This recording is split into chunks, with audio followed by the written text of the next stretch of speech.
Before we begin, like the video, subscribe, and tell me in the comments, where are you watching from?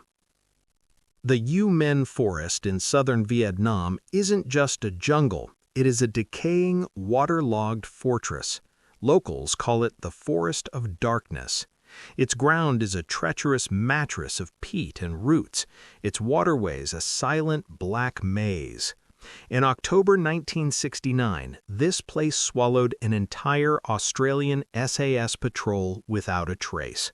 Consider the final routine radio check. A calm, static, veiled voice from patrol codename Echo 3 Alpha confirms their position at the edge of the UMin. All secure, continuing mission. Then, nothing. Not a missed check-in, not a broken SOS, just a perfect, unbroken silence that stretched for hours, then days. At the forward operations base, the mood shifted from procedural concern to a cold, dreading certainty. This was not how an SAS patrol ended. They did not simply vanish. They were designed to be unvanishable. A compromised patrol would fight its way to an extraction point, leaving a trail of brass and blood. A wounded patrol would call for a perilous hot extract. A patrol in trouble would send a burst signal.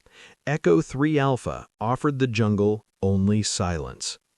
The search that followed was the largest and most desperate of the Australian war effort in Vietnam.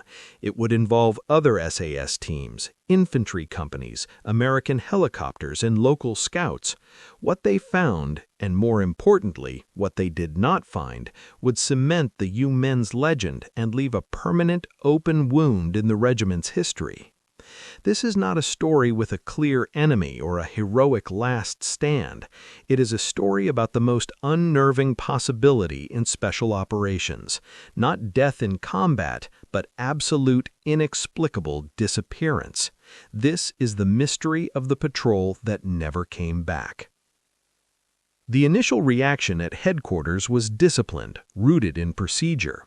The first 24 hours held a thin hope of a simple radio failure, but every SAS patrol carried 2 radios with prearranged schedules and emergency frequencies. The silence on all channels was the first chilling data point. By the 48-hour mark, with no signal and no appearance at any of 3 predetermined emergency rendezvous points, the protocol shifted to active search. The first assets sent were other SAS teams, inserted by helicopter at a cautious distance. These were men who knew the missing team personally, who understood their drills and their habits. Moving with extreme caution, they began to trace Echo 3 Alpha's last known route into the UMin's soggy heart. What they encountered was an environment that seemed actively hostile to human presence. The water was tannin black and acidic. The ground sucked at boots, erasing footprints within minutes. The canopy was so thick it turned day into a green, soupy twilight, making aerial observation nearly useless. The search patrols found nothing. No sign of a camp, no discarded equipment, no disturbed foliage indicating a firefight. The jungle offered no clues, only a profound, indifferent stillness. As the search expanded, involving diggers from a regular infantry battalion and American Hueys skimming the canopy, theories began to crystallize, each more troubling than the last. The first and most operational theory was a catastrophic ambush.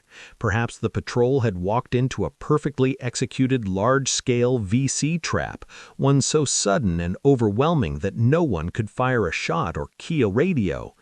But this theory frayed under scrutiny. An ambush of that efficiency would leave evidence, shell casings from the attackers, blood trails, drag marks, disturbed vegetation from the maneuvering of a large force. The searchers, including forensic tracker teams, found none of it. The second theory was environmental disaster. The UMin was known for hidden sinkholes, sudden flooding, and dangerous wildlife.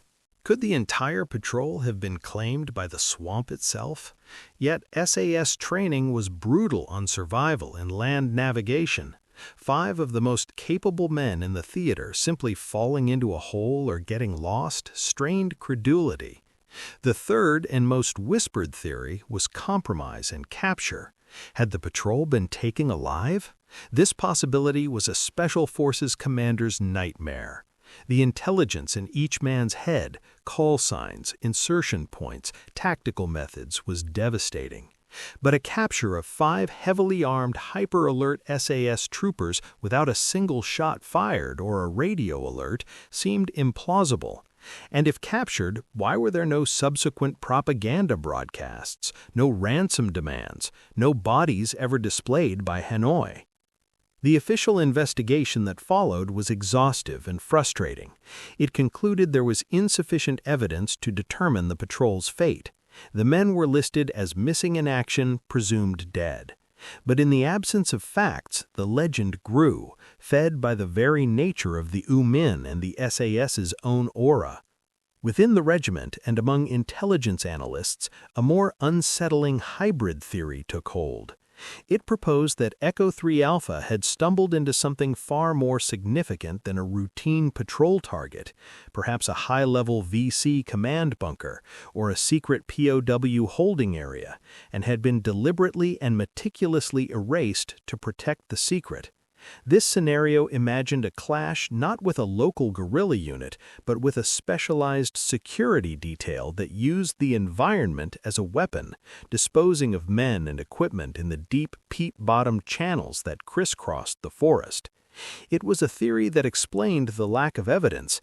The UMin wasn't just a location, it was an accomplice. The impact of the loss was profound and dual-layered. For the families, it was a purgatory of uncertainty, a grief without closure that spanned decades. For the SAS itself, the disappearance became a dark foundational lesson. It was studied not for tactical error, but for the philosophical limits of control. The regiment had perfected the art of influencing the battlefield through stealth and prediction. The UMin incident was a stark reminder that the battlefield could also swallow, could withhold, could refuse to give up its secrets. It underscored a humbling truth. For all their skill, they operated in a domain where absolute certainty was an illusion. The mystery did not break the regiment's spirit. Instead, it hardened a solemn understanding. It became the ultimate case study in mitigating the unknowable. Patrol planning grew even more meticulous, emergency protocols were tightened, and the understanding of acceptable risk was forever nuanced by the memory of the 5 who simply faded into the green. The story of Echo 3 Alpha is the antithesis of the classic war story. There's no heroic last transmission, no defiant final stand to celebrate. There is only a question mark written in the silent water of a forgotten swamp. And in that, it may be one of the most important stories of the war. It forces a confrontation with the reality that not all sacrifices are visible, and not all losses provide the solace of explanation. The jungle, in its ancient indifference, does not always keep records. The Australian SAS's legacy is built on supreme confidence, on the ability to move through enemy territory like a thought. The UMinForest presented the opposite, a territory that could not be read, an enemy that might not have been human, and an outcome that defied every doctrine of recovery. The patrol that never came back serves as a permanent memorial to the limits of human agency in war. It reminds us that history is not just written by the victors, but also by the void, by the stories that remain forever untold, the answers forever lost to the darkness under the canopy. Their silence is not an end, but a different kind of echo.